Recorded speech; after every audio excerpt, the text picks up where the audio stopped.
I'll start just with the scouts of the week, etc. Poe Gore was the offensive scout of the week. Sean Kilpatrick was the special team scout of the week, and Charlie Landgraf was the defensive scout of the week. All three of those guys did a great job last week.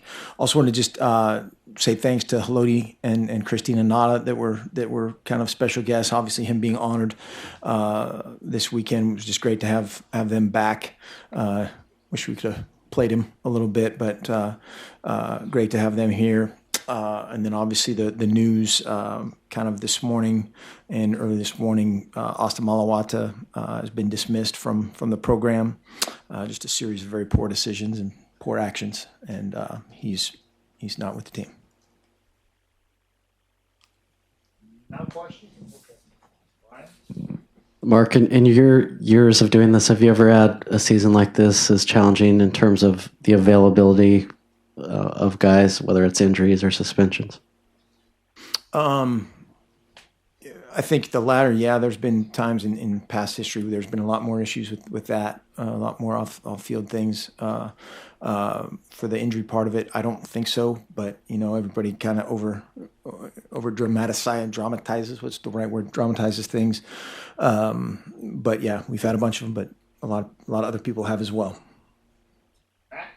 Without being bowl eligible, how do you balance playing the seniors still and also looking forward to next year and getting the younger guys maybe more reps that they haven't gotten so far? Yeah, we'll play the best guys to win this game, and we're gonna have a bunch of challenging moments as far as getting guys ready that are getting ready to go to Utah to win that game against a great coach, great team, and whoever are the best guys are going to play.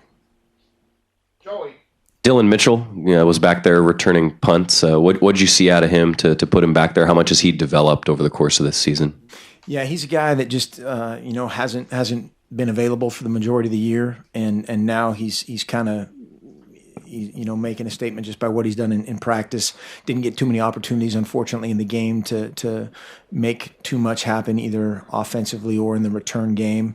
But yeah, another guy that's an extremely talented, inexperienced guy. Kristen. With just 2 games left, in your eyes, what would make this season a success? Everybody bought in. Everybody competing and fighting every single day to get better. And that's coaches, that's players, everybody. And again, for the most part, have done a good job of that. Does it become difficult to kind of keep guys motivated when you're 3-7, season's no longer bowl eligible? I mean, yeah, the frustrations are different. I think guys, there's always a segment of a team that's frustrated, whether that's a role or position. There's always something. This is different, and it's not any fun. There's not having a ton of fun, which is something you have to try to squeeze out of it at this point. And play to their competitiveness, play to all those aspects of why they're here, and again get the right guys that are on board to compete. Check Andrew. Okay, go ahead, Brian. Justin's face looks like he really wears these losses. What have you learned about him, and what can he do to kind of learn from this situation he's in going forward? Yeah, I mean, no question, he cares a lot. He cares a lot, and his teammates recognize that passion, and I think he can show that a little bit differently at times, which is that's a great problem. A guy that cares too much and is too passionate about it, that's a great problem. Or how he expresses that. He's just so quiet by nature. That can be taken different ways, and it's passion. It's wanting to be perfect for his teammates, and just by virtue of how little he communicates, that can be taken the wrong way. But he took some shots yesterday, and we kept him in there to see how he would respond, and he responded really well. When you look the first 7 drives, we were stopped by drop, penalty, fumble, which again was just him trusting himself. A missed assignment. We play clean, we score a touchdown. We have a penalty that leads to a turnover, and play clean, have a touchdown. And so just a lot of the issues, a couple of those picks were not on him, and we'll get that coached up at all the different spots. Oh, sorry. Looking back at the tape, what were some positives from the game yesterday? I think just that of Justin's reaction to some of that stuff. I thought Royce at times ran better. We put too many yards to yield not enough points. So there's a lot of good stuff going on there that again, whether it's a drop or a penalty or, that's one guy. We need to coach up the technique better, of those situational things. Defensively, got a couple stops there early. Offensively, needed to help them out just to make it tougher. I thought right coming out of halftime, they competed their tails off, and then we had the punt hit us in the back, so that could have been a huge transition point. Special teams, McCaffrey was limited for the most part. Obviously, they took him out there at the end, but guys ran around and covered well in the kicking game. Andrew, you have anything? Yeah, I do. With Taj Griffin, Mark, is that the same knee injury? Is that the same knee he hurt in high school as a senior? I would have to double. I believe so, but I would have to double check that. I thought I heard them talking about that in that vein, but I'm not 100% sure. Okay. You've maintained all along that you guys have to keep coaching guys up and coaching them better. But with regard to the defensive line, you've got 5 guys down from the start of the season who are now lost for the remainder of the year. So what can feasibly be done by Brady, by Ron, to get this thing a little bit better in the next 2 games? Yeah, I mean that part of that is who's available, and that's a reality / excuse, And so you're doing a few things differently from a front standpoint. You're moving guys around a little bit more. You're blitzing a little bit more rather than playing base, but trying to change it up. And the biggest thing with regard to Stanford versus some of these other teams is they create obviously the issues on the edge with 6, 7, 8 offensive linemen in there.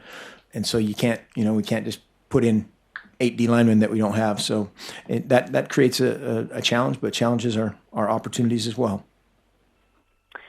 Mark, I'd love to ask Rob Mullins this, but he declined your interview request. So I guess I'll just ask you. I mean, do you feel that you are operating with the confidence of the AD right now? After at midseason, Rob said he had full confidence you guys could turn things around. Hasn't happened that way. Do you still feel like you have his confidence?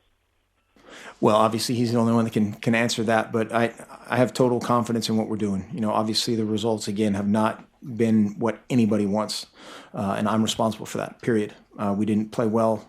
We didn't play well enough in any phase yesterday, and that's my responsibility. But I believe 100% in what we're doing. Our guys, again, have continued to fight regardless of situation.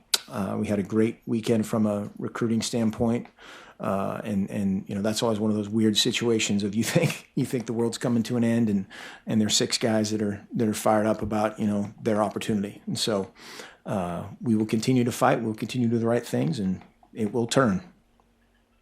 And then lastly for me, just given that Pat Kilkenny's going to go on the radio tomorrow and make an appearance, kind of unusual to do that, I'm just curious how much in contact you are with both Pat and Phil Knight, and what those conversations are like with the season that obviously hasn't turned out how you would like. I'm not aware of exactly what you're talking about, but Pat's apparently going on John tomorrow. Gotcha. Yeah, I think if there's 2 people that again, really 4 people with Penny and Stephanie, but 4 people that I care so much about, obviously what they've done for this state, this program, this world in a lot of ways, and how we're performing, that those people, that hits to my core. And I have complete respect and admiration for all of them. And Pat is an incredible man. And I have no idea what he's going to say. I haven't had a conversation with him about anything in that regard, but we're constantly in communication. weekly. Thanks, Mark. Yep. Andrew kind of took one of my first questions there. But during these hard times, who do you rely on? Who are you talking with when there's talk about maybe bringing in a new guy for next year? I don't sit around and worry about that. We have to worry about plugging some other holes and being in solution mode. Obviously, I think my wife is still on my side. I'm fairly sure. But there's a lot of perspective out there in the world, and again, we're going to keep doing the right thing. Period.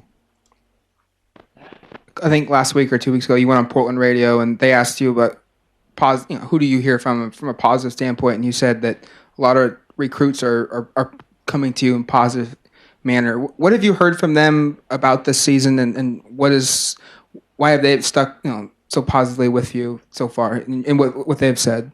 I think generally opportunity. Generally a lot of guys they're coming from teams that are maybe winning programs that they don't win every game, and they realize that's a possibility, the cyclical nature of things. But I think opportunity, and again, this is still a great program. We're having a lull right now, but those things don't happen or disintegrate overnight.